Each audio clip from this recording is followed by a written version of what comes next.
A very good morning to all of you. Welcome you all in class 12th economics. So in previous class we have discussed about the budget deficit, and in today's class we are going to start the jail cost of living. Okay, so what is the meaning of the jail cost of living? So ये jail cost of living ये जो term था ये हम लोग poverty के chapter में पढ़ रहे थे कि how the poor people identified, कि पुअर पीपल कैसे आइडेंटिफाइड होंगे, किनको हम बोलेंगे कि ये पुअर है और किनको हम बोलेंगे कि ये पुअर नहीं है. ठीक है, तो इसमें क्या है, इसको डिवाइड किया गया है. So the term basically the term poverty line और द पॉवर्टी इन इंडिया में सबसे पहले किन्होंने इंट्रोड्यूस किया था? दादा भाई नौरोजी ने इंट्रोड्यूस किया था. तो इन प्री इंडिपेंडेंट इंडिया में दादा भाई नौरोजी ने ये एक कंसेप्ट दिया था पॉवर्टी लाइन का. ठीक है, तो इसको क्या है, how the poor people identified को दो में डिवाइड किया गया. प्री इंडिपेंडेंट की कंडीशन क्या थी और पोस्ट इंडिपेंडेंट की कंडीशन क्या थी? तो प्री इंडिपेंडेंट की कंडीशन में दादा भाई नौरोजी ने ये jail cost of living term को इंट्रोड्यूस किया था. उन्होंने समझाया था कि किसको क्या बोलेंगे, किसको हम पुअर पीपल बोलेंगे, किसको नहीं बोलेंगे. And in the post independent India में क्या था कि बहुत डिफरेंट टाइप के टास्क फोर्स इंस्टेब्लिश किए थे, डिफरेंट काइंड की कमीशंस बनी थी जो ये बता रही थी कि बेसिकली लोगों के एक्सपेंडिचर से पता चल रहा था या लोगों की कैलोरी से पता चल रहा था कि एक दिन में वो कितना कंज्यूम कर रहे हैं. उसके अकॉर्डिंग हम बताते थे कि कौन से पीपल क्या है, पुअर है और कौन नॉन पुअर है. ठीक है, तो आज का ये जो टॉपिक है वो क्या है आपका, जेल कॉस्ट ऑफ लिविंग.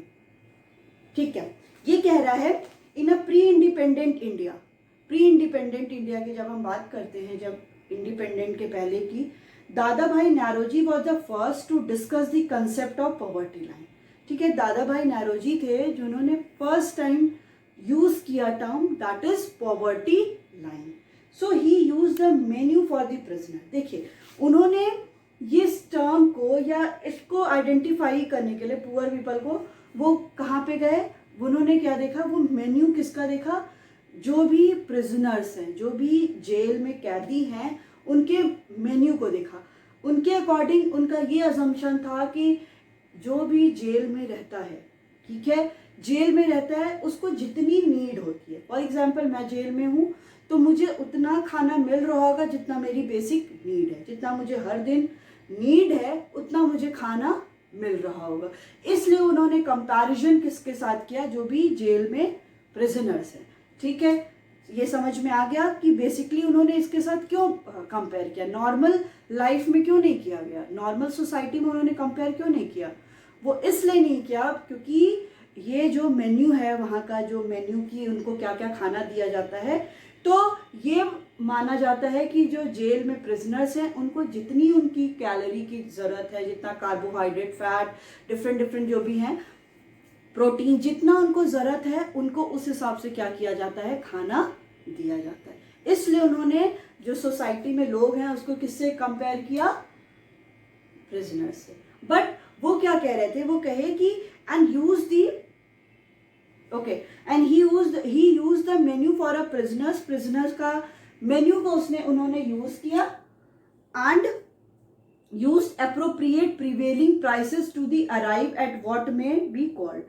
और उसकी क्या है, अप्रोप्रिएट प्राइस ली कि वो सारे खाने किस कॉस्ट पे आ रहे हैं, जिसको उन्होंने टर्म क्या दिया, jail cost of living. So, however, only adults stay in jail, whereas in an adult society there are children too. ठीक है, अब ये उन्होंने माना कि जेल में क्या है, वो बस एडल्ट रहते. उन्होंने जुवेनाइल उसकी जेल की बात नहीं की गई जहाँ पे बच्चे भी रहते हैं.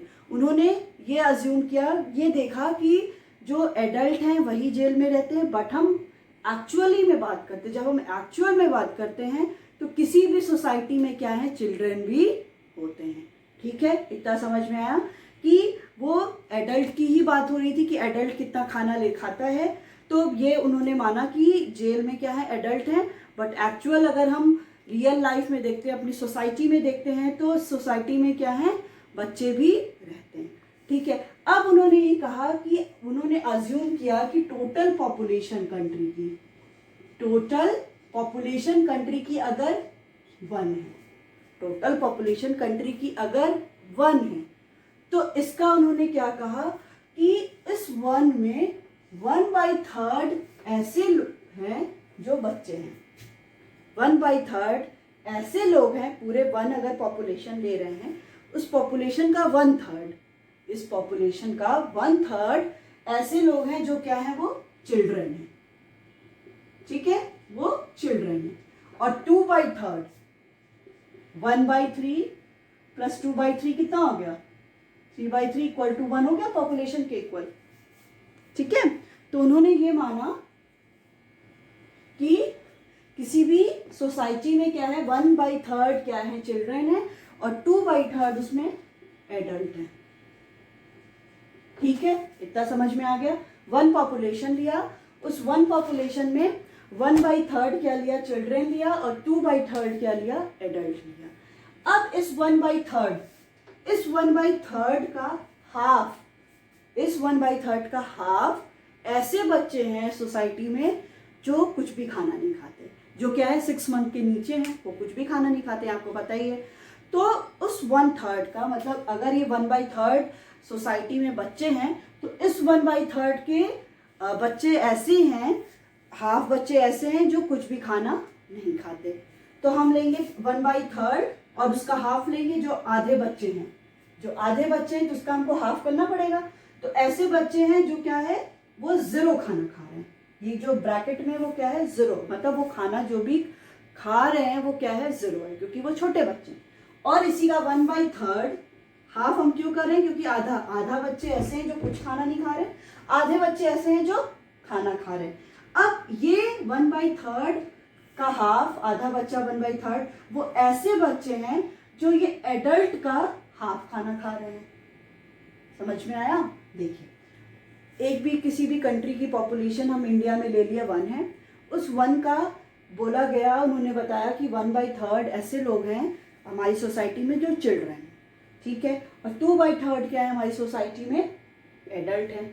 अब उस 1/3 का आधा, 1/3 का आधा ऐसे बच्चे हैं जो कुछ खाना नहीं खा रहे, इस 1/3 का आधा ऐसे बच्चे हैं जो एडल्ट, जितना एडल्ट खाना खा रहे हैं उसका खाना आधा खा रहे हैं, ठीक है। और ये 2/3 ऐसे हैं जो पूरा खाना खा रहे हैं, ये फुल खाना खा रहे हैं, ठीक है। अब हम इसको कैलकुलेट करते हैं, ये क्या हो गया, अब हमको टोटल निकालना है, 1/3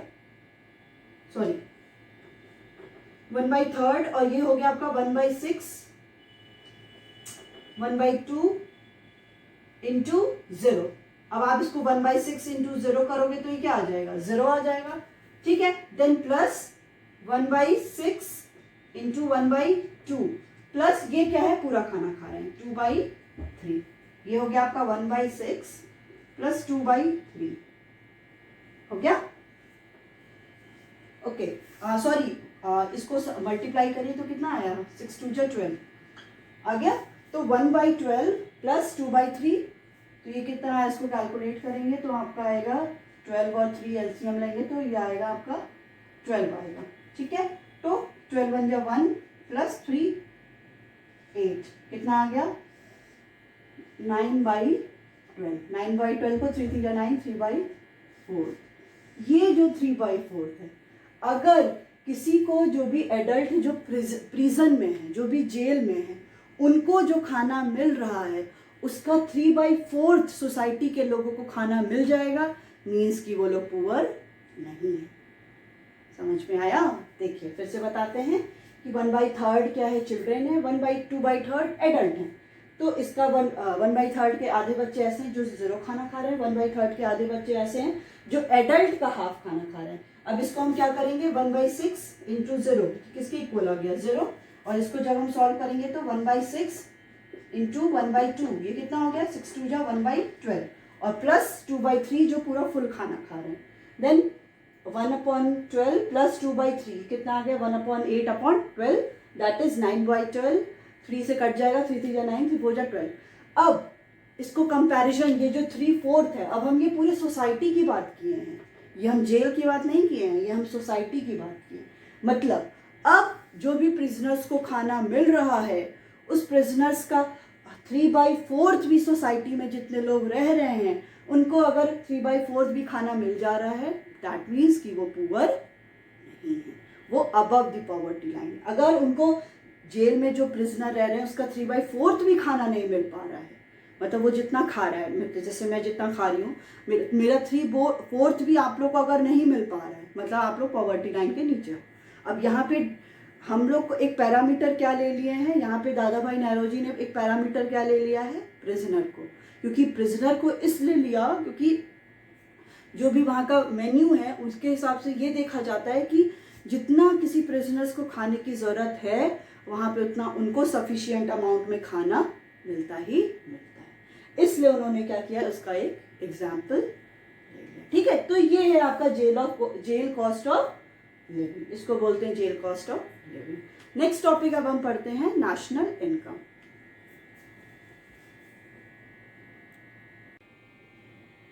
चलिए नेक्स्ट है आपका नेशनल इनकम। तो नेशनल इनकम क्या होता है, it is the market value और the money value of the final goods and services which are produced in an economy during a financial year, during an accounting year. ठीक है, तो इसके जो भी इनकम है, हमारी इकोनॉमी में जो इनकम है वो सर्कुलर फ्लो ऑफ इनकम है, कि इनकम क्या है वो कंटिन्यूसली क्या है वो सर्कुलेट होती रहती है in the phase of production में क्या होता है कि गुड्स एंड सर्विसेज प्रोड्यूस होती हैं।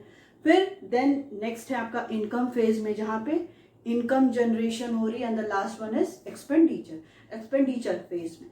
तो जो भी हमारी इनकम है वो क्या है, एक सर्कुलर फॉर्म में कंटिन्यूसली सर्कुलेट और मूव करती रहती है। ठीक है, तो अब नेशनल इनकम को कैलकुलेट करने के हमारे पास 3 मेथड्स हैं, कि अगर हमको अपनी कंट्री के नेशनल इनकम को कैलकुलेट करना है कि किसी भी कंट्री का नेशनल इनकम कितना हो रहा है, हम अगर इंडिया की बात करते हैं तो उसके 3 मेथड हैं। ठीक है, सबसे पहला मेथड है आपका वैल्यू एडेड मेथड, जिसको हम लोग क्या कहते हैं, प्रोडक्ट मेथड भी कहते हैं, और इसी को हम लोग प्रोडक्शन फेज भी कहते हैं, जहाँ पे गुड्स एंड सर्विसेज क्या होती हैं, प्रोड्यूस्ड होती हैं। नेक्स्ट है आपका इनकम मेथड में क्या होता है, इनकम जनरेशन हो रहा है जो किसी भी इकोनॉमी में वो, and the last one is expenditure method, कि कहाँ पे गवर्नमेंट का, हाउस होल्ड का इन्वेस्टमेंट कितना हो रहा है, एक्सपेंडिचर कितना हो रहा है। तो कोई भी इकोनॉमी का क्या है कि हम लोग बेसिकली इसमें क्या करते हैं, 3 मेथड को यूज करते हैं for calculating the national income. अब हम स्टार्ट किसके साथ करते हैं, वैल्यू एडेड मेथड के साथ।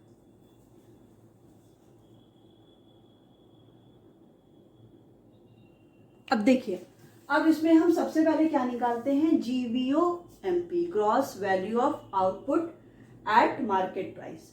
तो हम सबसे पहले इसमें क्या करते हैं, इसका फॉर्मूला है आपका sales plus change in stock, कि कोई भी इकोनॉमी में कितना सेल हुआ है और plus change in stock. Change in stock हम कैसे कैलकुलेट करते हैं, क्लोजिंग माइनस ओपनिंग स्टॉक। ठीक है, सो क्लोजिंग माइनस ओपनिंग स्टॉक के थ्रू हम क्या करते हैं, चेंज इन स्टॉक कैलकुलेट करते हैं।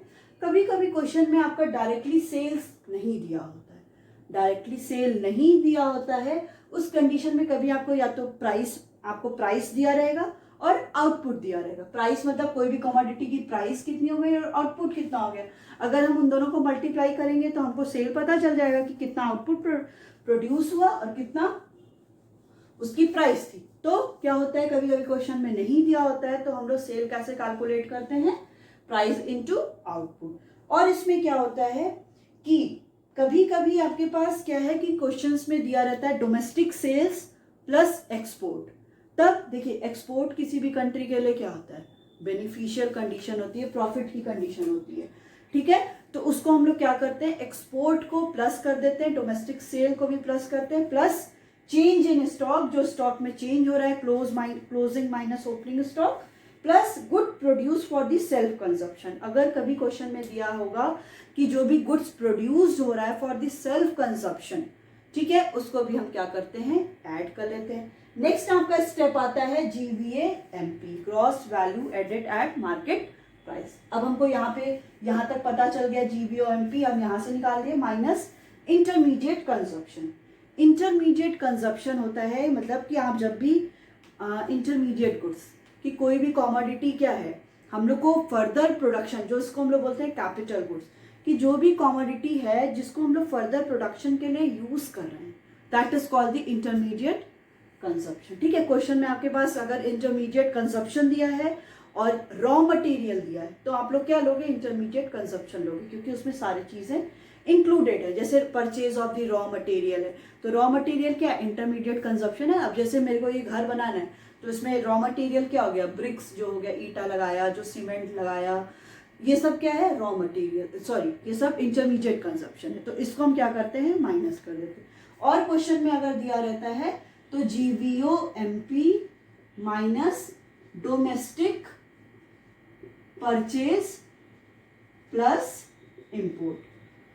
ठीक है, इंपोर्ट को हम क्या करते हैं, हम लोग अगर परचेज दिया है प्लस इंपोर्ट तो प्लस करके फिर हम लोग टोटल में से माइनस कर लेते हैं।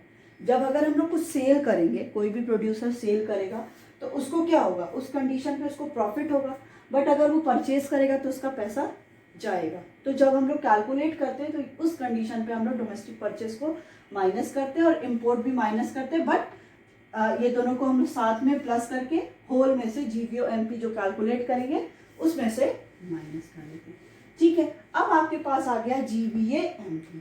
इसके बाद आपको सबको पता है GVAMP को हम लोग और क्या बोलते हैं, GDPMP, सॉरी GDPMP।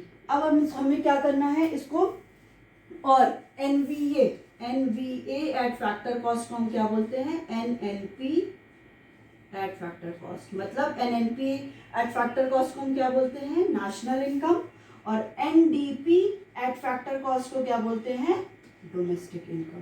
क्योंकि क्या है ये, net national product at factor cost and the net domestic product at factor cost. तो इसको क्या बोलते हैं, डोमेस्टिक इनकम, और इसको नेशनल इनकम। अब इस net domestic product at factor cost में हम NFIA net factor income from abroad plus करते हैं, so then it is converted into NNP at factor cost और नेशनल इनकम। ठीक है, अब हमको क्या करना है, सिंपली अब हमको इसको कन्वर्ट करना है। GVAMP हमको पता चल गया, अब हमें क्या कैलकुलेट करना है, ये हमारा GVAMP और इसको GDPMP भी करते हैं। अब हमको NVA एट फैक्टर कॉस्ट निकालना है, then GVA at factor MP दिया है हमें, हम क्या करेंगे, नेट निकालना है तो इसमें से डेप्रिसिएशन माइनस हो जाएगा। फिर क्या करेंगे हम लोग, फैक्टर कॉस्ट दिया हुआ है ना, तो अब इसमें से NIT भी क्या करेंगे हम लोग, माइनस करेंगे। ठीक है, तब आपका क्या आ जाएगा, GDP minus depreciation minus NIT, so that we get the value of national income. इसको हम लोग क्या कहते हैं, नेशनल इनकम भी बोलते हैं। मैंने अभी बताया NVA एट फैक्टर कॉस्ट को हम लोग नेशनल इनकम भी बोलते हैं। और जब हमें क्या है कि, और जब हमें क्या करना है, नेशनल इनकम हमारे पास NDP एट फैक्टर कॉस्ट दिया है, तो हम उसमें net factor income from abroad क्या करेंगे, प्लस कर देंगे, तो हम लोग को net national product at factor cost पता चल जाएगा। ठीक है, अब इसमें क्या करना होता है कि जो भी आपका net factor income from abroad क्या होता है, नेट फैक्टर इनकम की जो भी फैक्टर इनकम जनरेट हो रही है, जो भी हम रिसीव कर रहे हैं, मतलब हमारे यहाँ का कोई बाहर काम कर रहा है, ठीक है, या हम कहीं बाहर काम कर रहे हैं, तो अगर हम लोग क्या करते हैं, factor income received from abroad, जो फैक्टर इनकम हम लैंड, लेबर, कैपिटल, एंटरप्रेन्योर्स के थ्रू जो इनकम हम क्या कर रहे हैं, फैक्टर इनकम हमको क्या मिल रही है, क्या हो गया, आपका रेंट हो गया, आपका वेजेस हो गया, ये सारा इंटरेस्ट हो गया, ये सारा आपको क्या है, ये आपको एक फैक्टर इनकम जनरेट हो रही है। तो हम NFIA जब हमारे पास होता है, NFIA को हम कैसे करते हैं, factor income received from abroad minus factor income paid to abroad, जो हमने रिसीव किया वहां से और जो हम वहां पे पे कर रहे हैं, कोई हमारे यहाँ जो कोई काम कर रहा है बाहर का, तो हमको उसको पेमेंट करना पड़ेगा, सैलरी देना पड़ेगा, और जो हमारे यहाँ वहाँ काम कर रहा है उसको वो लोग कर रहे हैं, तो वहाँ से इनकम रिसीव हो रही है, और जो हम इनकम पेड कर रहे हैं उसको हम जब कैलकुलेट करते हैं तो हम लोग net factor income from abroad calculate कर लेते हैं। ठीक है, तो ये आपका क्या था, वैल्यू एडेड मेथड।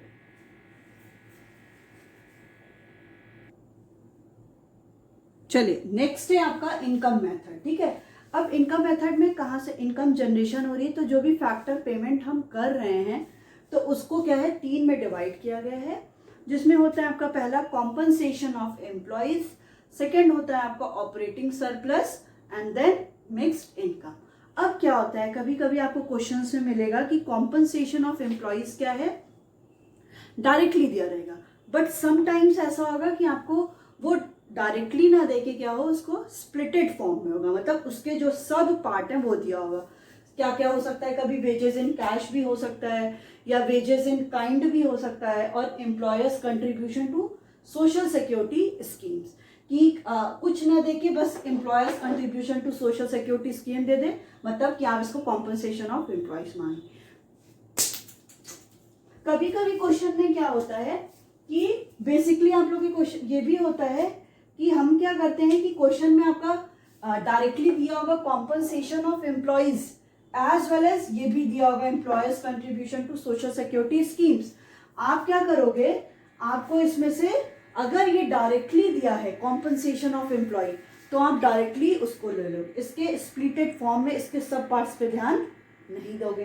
फिर ये ऑपरेटिंग सरप्लस क्या होता है, ऑपरेटिंग सरप्लस में डिवाइड होता है ये rent, royalty, interest plus profit. Rent आपको पता है कि रेंट क्या होता है, जो भी लैंड पे मिलता है। रॉयल्टी होता है कोई भी अगर किसी भी चीज़ों का क्या है कि किसी ने क्या किया है, कॉपीराइट है, पेटेंट है, उस पर क्या होता है, लोगों को रॉयल्टी मिलती है। मतलब अगर ये मेरी बुक है तो I am responsible for that and हम ही क्या है इसके ओनर है। अगर किसी और को इस पर क्या करना है, इसको ये बुक और पब्लिश करनी है, तो उसको क्या करना पड़ेगा, जो पेमेंट करना पड़ेगा मुझे, उसी को क्या बोलते हैं, रॉयल्टी। इंटरेस्ट आपको पता ही, और प्लस प्रॉफिट। ठीक है, इन चारों को मिला के हम ऑपरेटिंग सरप्लस निकालते हैं। क्वेश्चन में अगर रेंट दिया है, इंटरेस्ट दिया है, प्रॉफिट दिया है, तो जो दिया है इन चारों में से उसको आप ले लोगे। अगर ये भी दिया है और सीधे ऑपरेटिंग सरप्लस दिया है, तो आप इसमें से क्या लोगे, ऑपरेटिंग सरप्लस ही लोगे। ठीक है, और प्रॉफिट के भी क्या होते हैं, टाइप्स होते हैं। डिविडेंड हो गया, कॉर्पोरेट टैक्स हो गया, जो भी टैक्स पेमेंट होता है, और जो कॉर्पोरेट सेविंग्स होता है। ठीक है, तो ये प्रॉफिट के भी सब पार्ट्स हो गए। कभी कभी प्रॉफिट ना देके आपको इसमें से कोई भी पार्ट दे देगा, तो आप इसमें क्या कर लोगे, प्लस कर लोगे, फिर ऑपरेटिंग सरप्लस निकल जाएगा। अब नेक्स्ट है आपका मिक्स्ड इनकम। मिक्स्ड इनकम होता है income of your own account worker. ठीक है, जो अपने अकाउंट वर्कर है कि जो अपने ही रिसोर्सेज को क्या कर रहे हैं, यूज कर रहे हैं। मतलब मेरी लैंड है, मैं उसी पे क्या कर रही हूँ, प्रोडक्शन कर रही हूँ। तो उस कंडीशन पे क्या है कि कोई भी अकाउंट प्रिपेयर नहीं होता है कि कितना एक्सपेंडिचर हुआ, इनकम हुआ। तो ये सारे क्या है, जो अपना अकाउंट खुद ही बना रहा है, जैसे फार्मर्स हो गए वो अपना काम कर रहे हैं, डॉक्टर अपनी क्लिनिक पे काम कर रहे हैं, तो अपने ही वो सारे रिसोर्सेज को यूज कर रहा है, तो उसको बोलते हैं मिक्स्ड इनकम। तो अगर हम इनकम मेथड से क्वेश्चन को कैलकुलेट करेंगे नेशनल इनकम, तो हम डायरेक्टली कैलकुलेट करेंगे NDP at factor cost. NDP at factor cost means domestic income. इसमें हम फॉर्मूला लगाएंगे COE plus operating surplus plus mixed income. ठीक है, इसके थ्रू हमको एनडीपी एट फैक्टर कॉस्ट निकल गया। क्वेश्चन में आया है कैलकुलेट नेशनल इनकम, तो आप एनआई कैसे निकालोगे, नेशनल इनकम, और एनएनपी एट फैक्टर कॉस्ट। अब एनडीपी एट फैक्टर कॉस्ट में प्लस क्या कर दोगे, NFIA, net factor income from abroad, so that you get the value of NNP at factor cost. ठीक है, इतना समझ में आ गया। नेक्स्ट हम पढ़ते हैं एक्सपेंडिचर मेथड।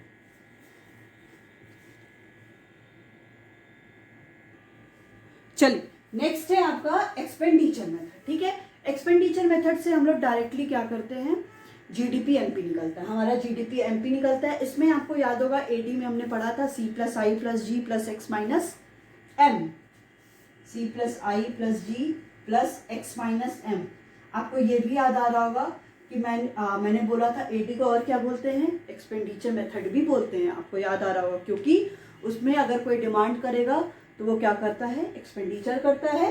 तो इसमें क्या क्या 4 आइटम्स हो गए आपके, सी plus I plus G plus x, C plus I plus G plus X minus M, जिसमें सी क्या था, हाउस होल्ड जो कंजप्शन एक्सपेंडिचर करता है, आई क्या है, जो भी इन्वेस्टमेंट एक्सपेंडिचर, फिर गवर्नमेंट जो भी एक्सपेंडिचर करती है, plus X minus M means net export, export minus import. यहाँ पे क्या है, private final consumption expenditure, government final consumption expenditure, gross domestic capital formation, यही आपका इन्वेस्टमेंट एक्सपेंडिचर। अगर कभी क्वेश्चन में आपका जीडीसीएफ नहीं दिया है, ग्रॉस डोमेस्टिक कैपिटल फॉर्मेशन नहीं दिया है, उसकी जगह दिया है आपको gross domestic fixed capital formation. Fixed capital formation दिया है, तो आपको क्या करना पड़ेगा, प्लस चेंज इन स्टॉक करना पड़ेगा। चेंज इन स्टॉक अगर वैल्यू दी होगी डायरेक्टली, नहीं तो अगर दिया होगा क्लोजिंग माइनस ओपनिंग, आप इसको कैलकुलेट करके तब आप फॉर्मूला लगाओगे। प्लस नेट एक्सपोर्ट, मतलब आपका क्या है, net export means export minus import. देखिए एक चीज यहाँ पे एक और समझने की चीज है, यहाँ पे एक चीज ये समझने की चीज है कि अगर आपके क्वेश्चन में दिया हो एनडीसीएफ, एनडीसीएफ, ठीक है, अब आपको करना है, आपके पास इसके बाद दो ऑप्शन है। यहां पे आपसे पूछा था कैलकुलेट एनडीपीएमपी, समझिएगा, एनडीपीएमपी निकालना है और क्वेश्चन में आपका दिया नेट डोमेस्टिक कैपिटल फॉर्मेशन। इसका आपके पास दो ऑप्शन है। क्या ऑप्शन है, या तो आप इसमें प्लस डेप्रिसिएशन करके इसको जीडीसीएफ में क्या करिए, फिर आप क्या इससे निकालेंगे, जीडीपी एट एमपी निकालेंगे, नहीं तो सीधे आप यही लगा के क्वेश्चन में एनडीपी एमपी लगा दीजिए। क्योंकि हम लोग नेट है तो हम लोग डोमेस्टिक हम लोग क्या करते हैं, डेप्रिसिएशन प्लस करते हैं so that we get the gross. Gross हम लोग कब निकालते हैं, हम लोग नेट में प्लस करते हैं। अगर क्वेश्चन में आपके जी दिया है और यहाँ पे एन दिया है, तब आपको क्या करना पड़ेगा, हमको ग्रॉस निकालना है, नेट दिया है तब आपको डेप्रिसिएशन यहाँ पे प्लस करना पड़ेगा। अगर एनडीपी है तो आप सीधे यही वैल्यू लगा दीजिए एनडीसीएफ, तब डेप्रिसिएशन की जरूरत नहीं है क्योंकि एन यहाँ पे सेम। बट अगर जीड करना है तो आपको यहाँ पे डेप्रिसिएशन प्लस कर। कभी कभी क्वेश्चन में आपको कह देता है कि डेप्रिसिएशन कैलकुलेट करने को, या आपके पास डेप्रिसिएशन ही नहीं दिया है और आपको दिया है gross domestic capital formation, net domestic capital formation. तो आपको पता है ग्रॉस क्या होता है, ग्रॉस इक्वल टू होता है ना नेट प्लस डेप्रिसिएशन। तो अगर ये दोनों वैल्यू दी हुई है, ग्रॉस माइनस आप नेट कर दोगे तो आपको क्या होगा, डेप्रिसिएशन की वैल्यू पता चल जाएगी। बस यही सिंपल सा क्वेश्चन है, ठीक है। तो आपको क्या है, यहाँ पे प्राइवेट फाइनल गवर्नमेंट दिया है। अब इसके क्या है, सब पार्ट्स होते हैं, वो आप अपनी बुक में देख लीजिएगा। इसके जो जो सब पार्ट्स होते हैं उनको देख लीजिएगा कि कहाँ कहाँ पे इन्वेस्टमेंट हो रहा है या हाउस होल्ड एक्सपेंडिचर किस पे। तो कभी कभी इसके सब पार्ट्स आ जाते हैं तो आपको उसको इंक्लूड करना पड़ेगा। आपकी बुक में सारा है कि कहाँ पे इन्वेस्टमेंट हो रहा है, वो सारे कंसेप्ट आपको ले लेना है। मेन कंफ्यूजन इसमें ही होती है क्योंकि अगर वो आपके ऊपर, अगर आपको उसको सिंपल करना है तो अगर एन दिया है और जी निकालना है तो डेप्रिसिएशन प्लस कर दीजिए। इन केस आपको एनएनपी एट फैक्टर कॉस्ट निकालना है, आपको दिया है एनडीसीएफ, तो कोई चेंज करने की जरूरत नहीं क्योंकि सीधे फिर आपका क्या आ जाएगा, एनडीपी एमपी ही आ जाएगा, ठीक है ना। फिर एनडीपी एमपी आ जाएगा, फिर आप एनएनपीएफसी में इसको क्या कर सकते हो, चेंज कर सकते हो, ठीक है। इतना क्या है आपका फॉर्मूला है। अब आप हम लोग कुछ ये हो गया, तीन मेथड हो गया, value added, income as well as expenditure. अब हम क्या करते हैं, कुछ न्यूमेरिकल क्वेश्चंस लगाते हैं जिसमें तीनों साथ में निकालना हो या इनकम और एक्सपेंडिचर मेथड का वैल्यू निकालना हो।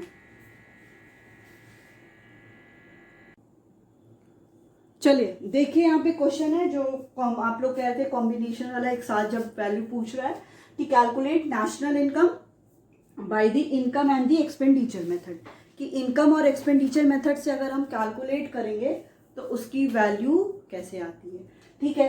सबसे पहले हम क्या निकालेंगे, by income method, by income method.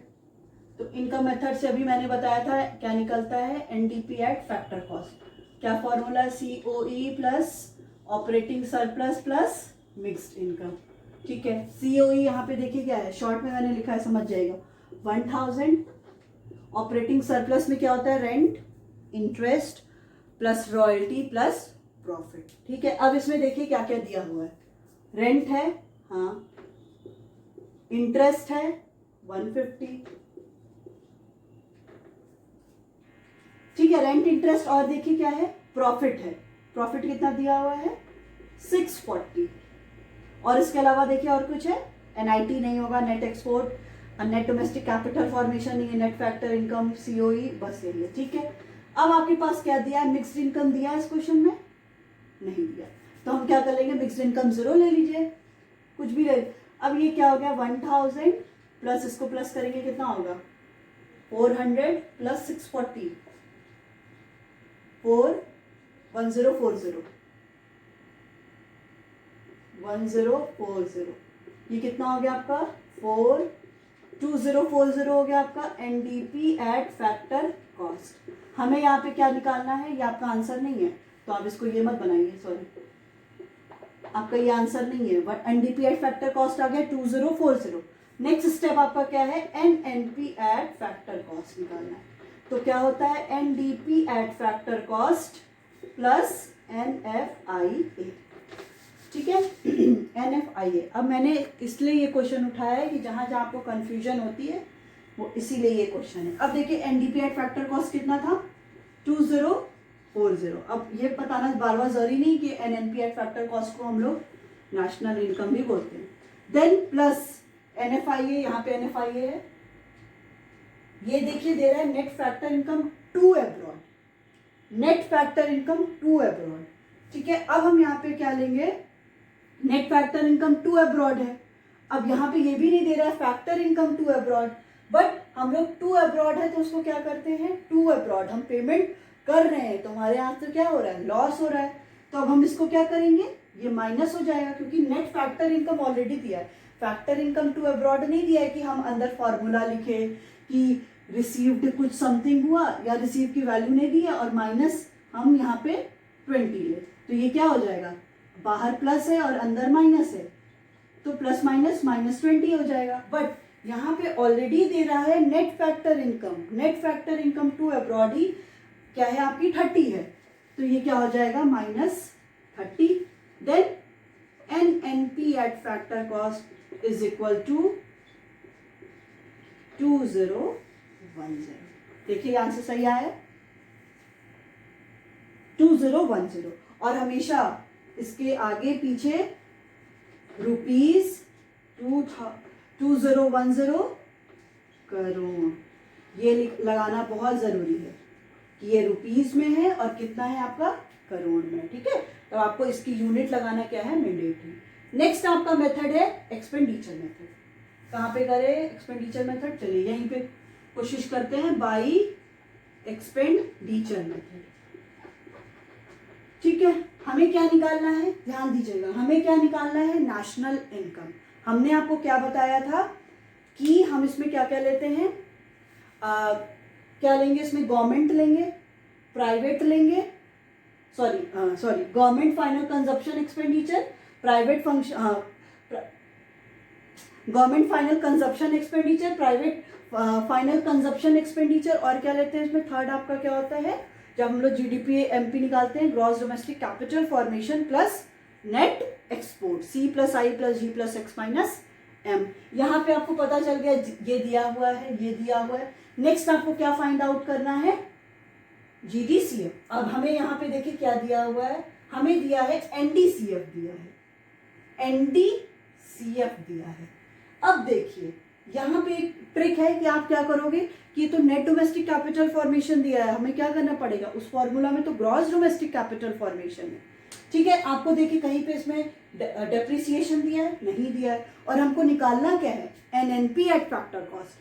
तो हम यहाँ पे सीधे क्या निकाल सकते हैं, जब ये ऑलरेडी नेट दिया है तो हम यहाँ पे सीधे एनडीपी एट मार्केट प्राइस निकालेंगे ना, क्योंकि जीडीपी एट मार्केट प्राइस निकालते थे तो हम लोग जीडीसीएफ लेते थे, ग्रॉस डोमेस्टिक कैपिटल फॉर्मेशन लेते थे, बट ये ऑलरेडी एन दिया है और हमको निकालना भी क्या है, national income, means NNP at factor cost निकालना है तो हम एनडीपी एट मार्केट प्राइस ले लेंगे, जिसमें आपका क्या होगा, पहला वैल्यू क्या है 600 प्लस 1200 प्लस आपका क्या होगा ये 340 and then last one is net export आपका -40। इसको करिए क्या आएगा 1800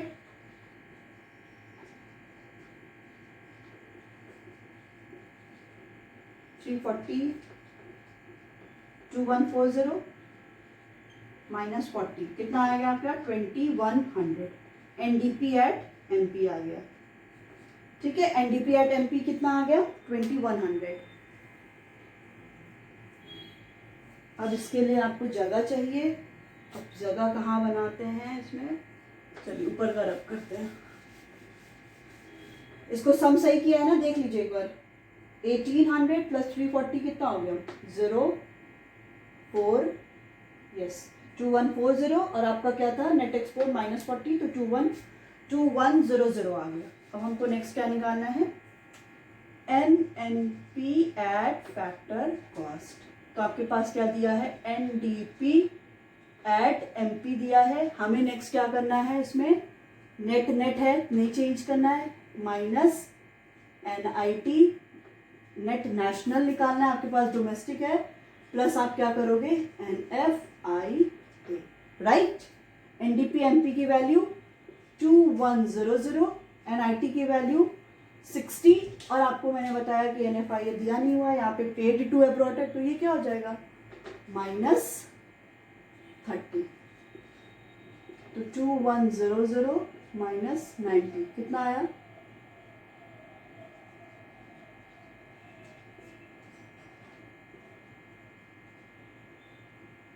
0 10 में से 9 गया 1 2 0 1 0। देन आपका NNP एट फैक्टर कॉस्ट आ गया 2010 करोड़।